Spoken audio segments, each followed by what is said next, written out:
Welcome. In this video, I will show you what to do if fast charging isn't working on your POCO M8 Pro smartphone. First of all, make sure that you are using the original POCO cable that you got in your in the box with the phone itself.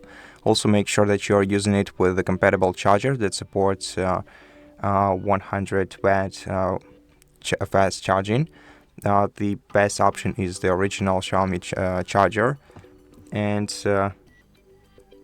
if there are no visible damage on them, and if they are both compatible with your device, in order to fix this issue, we're gonna have to go to device settings, then in settings swipe down to battery,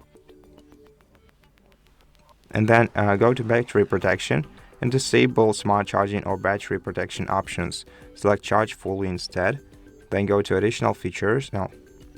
Then go to charging options, and in charging options menu, switch the standard to top speed charging.